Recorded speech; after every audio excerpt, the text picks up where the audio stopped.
Even in an indie gaming scene that blossoms with innovation at every opportunity, it's not too often I see a game whose primary thematic focus is culture. I don't mean to simplify the themes behind Venba, a narrative cooking game mixing visual novel elements and puzzle-focused cooking segments to great effect, since it's ultimately a game about many things. But culture is a unifying focus, and while its brief, touching story can get a bit messy at times, those who enjoy a narrative framed from a unique perspective will find a lot to love here. You play as the game's namesake, Venba, an Indian mother who immigrates to Canada with her husband in the 1980s. While its story may be brief, taking at most 1.5 to 2 hours to complete, it spans decades in the process, covering Venba's pregnancy early on, and later the growing pains of raising a child in a place where they may view their culture as more of an obstacle than a blessing. Venba's story may not resonate with everybody, but as a first-generation American myself, descending from Eastern European immigrants, it was fascinating to see pieces of myself in the way Venba's son, Kevin, was characterized. Much like Kevin, I often refused to speak my parents' native tongue or engage with aspects of their culture that would seem weird or embarrassing to others. This isn't a dramatic story with huge stakes or explosive conflicts by any means, but the high-quality writing and intimate characterization of its protagonist makes Venba feel indisputably authentic, and a poignant look at the challenges of preserving one's culture in a place where it may not be entirely welcomed. While Venba's story is by far its primary focus, I was surprised to find that the gameplay was more than just window dressing for its narrative beats.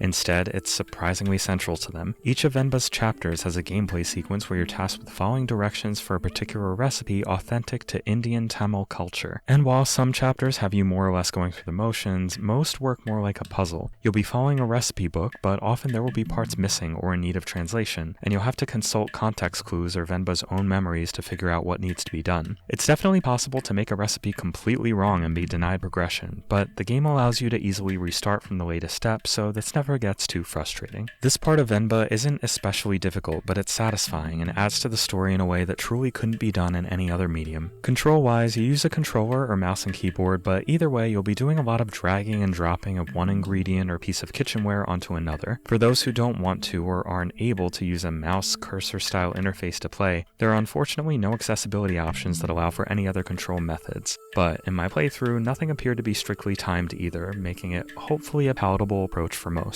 These cooking segments are also enhanced by Venba's lovely art style, which makes Tamil cuisine so beautifully delicious looking despite its presentation being cartoony and limited in fine detail. Great care has been taken in Venba's presentation all around, but these gameplay sequences are where it really shines. Hearing the sizzle of ginger and garlic in hot oil or watching your dosa brown around the edges makes the smell and feel of the food practically leap off the screen, making these parts educational, engaging, and painfully hunger-inducing in equal measure. Each of these scenes will usually be accompanied by culturally appropriate music I can't pretend to know anything at all about, but that I actually really enjoyed and added a lot to the overall vibe. Food is not the only way Venba's presentation succeeds, but the look and feel of the visual novel segments will be more at the mercy of your personal preference. Venba and her family notably age as the decades go on, and despite the deliberately limited detail in their character models, their faces are always expressive and add to the feeling of each character's authenticity. Animations are simple and perhaps a little stiff, and there's no voice acting to speak of, but overall Venba's visuals and sounds are a sometimes literal feast. There's an enormous amount to like about Venba, and though its runtime is short, every moment of the game oozes with passion and a clear sense of direction. But unfortunately, the overarching plot is not without its problems. I don't intend to spoil anything here, but as much as I appreciate games that are short and accomplish their goals without any padding or filler, Venba's runtime feels a bit abridged. While the writing is strong enough to connect with its characters almost immediately, and the events of the story pack well-earned weight when they want to, the way the game continuously jumps forward, often skipping several years at a time, feels like it does it a disservice by skipping events that are seemingly crucial to each character's arc. Again, no spoilers, but there's a particular part of the story that seems like it should have been a major, heavy scene and is instead presented as barely a footnote without much in the way of accompanying context. There are also some dialogue decisions to make along the way, but anytime I tried a scene again and chose a different option, there seemed to be no real difference in the outcome beyond a slightly different bit of dialogue. So those looking for replayability really won't find much of it here. How much all of this bothers you will vary, but it shouldn't put anybody off from experiencing such an original story from a unique, underutilized perspective in gaming. Overall, Venba may be a bit too short to fully do its character arcs justice, but it has a lot to say about the value of preserving one's culture, the challenges of generational friction, and the painful irony of realizing the value of something once you've already lost it. And frankly, if that wasn't enough, you get to cook some amazing looking Indian food along the way. So as long as you keep your expectations in check about the amount of content you get here, fans of narrative heavy games with a twist should absolutely give Venba a look.